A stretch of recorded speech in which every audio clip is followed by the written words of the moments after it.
Hello అండి, ఈ వీడియోలో మంచి మటన్ కర్రీ రెసిపీ చూపిస్తున్నానండి. మనము మసాలా ఎప్పుడు ప్రిపేర్ చేసుకునేలా కాకుండా ఈ వీడియోలో చూపించినట్టు ఒక్కసారి ట్రై చేయండి. మనకి గ్రేవీ టేస్ట్ అనేది చాలా బాగుంటుంది.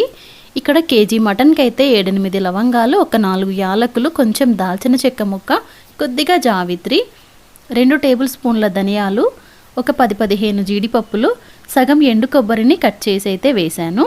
ఇవన్నీ ఒక బౌల్లో వేసుకొని మరుగుతున్న వేడి నీళ్ళు పోసేసి నానబెట్టాలి. మంచిగా హాట్ వాటర్ పోయడం వల్ల నాని ఫ్లేవర్స్ అనేవి బాగా దాంట్లోకి దిగుతాయన్నమాట. గ్రేవీలోకి మనకి డ్రై రోస్ట్ చేసిన దానికి దీనికి చాలా డిఫరెన్స్ ఉంటుందండి. ఇంకా అవి నానేలోపు అయితే స్టవ్ పైన కుక్కర్ పెట్టేసి ఒక 2 గరిటెల నూనె వేసి, నూనె వేడెక్కిన తర్వాత ఒక 2 లవంగాలు, 2 యాలకులు, చిన్న దాల్చిన చెక్క ముక్క వేసి అవి చిటపటమన్నాక ఉల్లిపాయ ముక్కలు వేయాలి.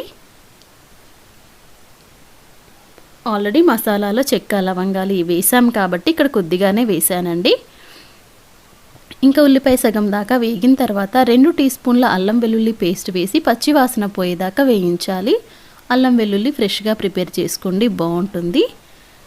ఇప్పుడు కడిగి పెట్టుకున్న మటన్ కూడా వేసి మంచిగా కలిపేసి మూత పెట్టి ఉడికించాలి.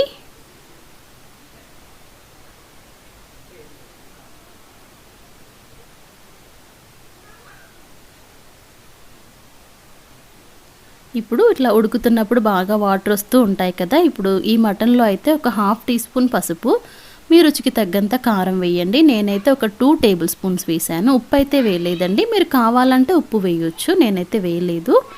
చివర్లో వేస్తానండి నేను ఎప్పుడు ఉప్పు.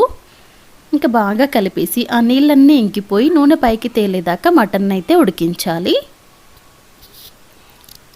ఇప్పుడు ఇందాక నానబెట్టిన స్పైసెస్ అన్నీ మిక్సీ చేసుకొని ఆ పేస్ట్ని అయితే ఉడుకుతున్న మటన్లో వేయాలి. అలాగే మనకి గ్రేవీ ఎక్కువ కావాలంటే కొద్దిగా ఎక్కువ నీళ్లు వేసుకోండి, వద్దు దగ్గరగా కావాలి అంటే నీళ్లు కొద్దిగా వేసుకుంటే సరిపోతుంది. అంతే అండి, నాకు గ్రేవీకి తగ్గంత నీళ్ళు అయితే ఒక 1/2 లీటర్ పైనే పోసాను. ఇక్కడ బాగా కలిపేసేసి మటన్ మెత్తగా అయ్యేదాకా ఉడికించుకోవాలి. నాకైతే ఒక 5 విజిల్స్కి ఉడికిపోయింది. అప్పుడప్పుడు తొందరగానే ఉడికిపోతుందండి, సో చూసి ఉడికించుకోండి.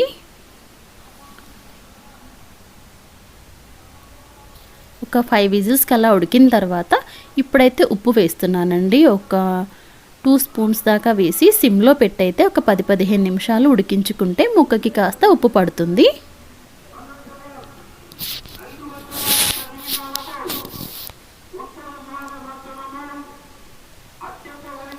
అంతే అండి, 10-15 నిమిషాలు ఉడికించామంటే ఉప్పు బాగా పట్టుకుంటుంది.